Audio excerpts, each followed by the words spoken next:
And I'm here with Dan Powell, the executive producer for Ugly Americans, a social worker for creatures. How did they pitch that to you? It's funny, when Devin Clark, the creator of the show, first brought it into me, it was for a web series. And typically when I got pitched TV shows when I was working in Comedy Central, they would sort of describe the show to me verbally and maybe give me a little piece of paper with a write-up on it. Devin came in with actual comic strips. He came in with drawings where it would be like 5 zombies talking about love, or 5 demons talking about money, and it's just these very droll, sort of comics where the concept was these very bizarre, surreal creatures talking about really mundane ideas.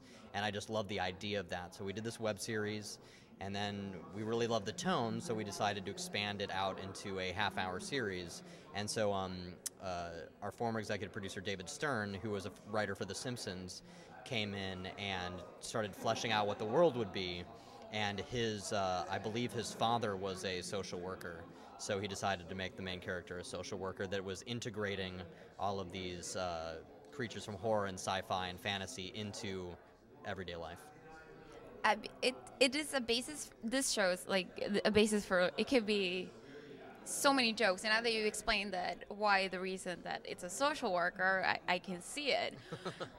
But how did you come up with, like, you guys as a creative group and everybody as a creative group come up with the adaptable ways of, like, a zombie, what a zombie needs in order to continue adapting to life in New York City? Right. Well, I think the funny way to think about it is just think about it if there were sentient zombies in New York, how would the government in real life actually deal with them? They'd of course make it, whether it's zombies or vampires, they'd make it a whole bureaucratic process that you had to go through.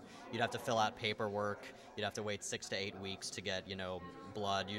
You could eat brains, but not human brains. And if you were going to eat brains, you'd have to get them from a special, like, brain processing facility to make sure you're not abusing your addiction.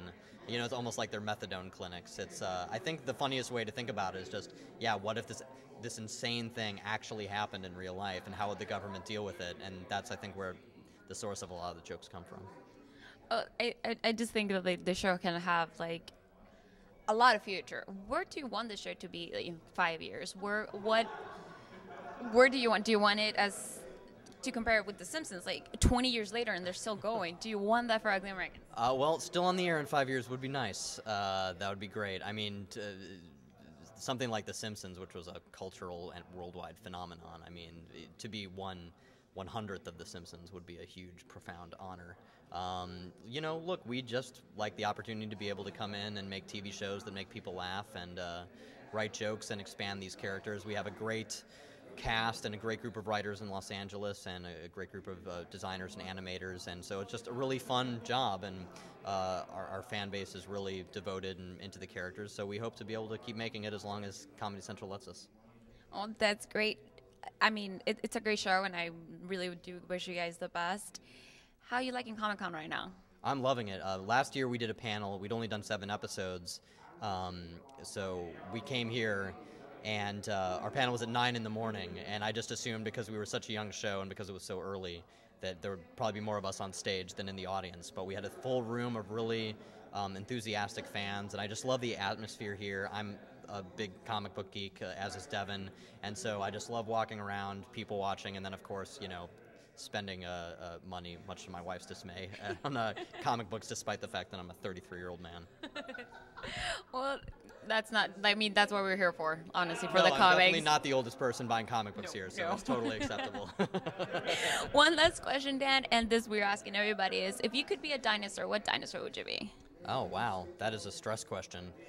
That's like the kind of question you dread in college interviews. Oh, my God. What does this say about me? I don't know. I would like to say like a velociraptor, a Tyrannosaurus Rex, or something cool, but the honest truth is I'd probably be one of those sort of bizarre dinosaurs that you never really hear about. I don't know. Until in a couple of years, like now we're discovering more dinosaurs. So in a couple of years, Right, but the only ones you actually hear about are the ones that are cool that people like. There are tens of thousands of dinosaurs that no one gives a shit about. That was probably most apt to describe myself. Thank you very much, Dan.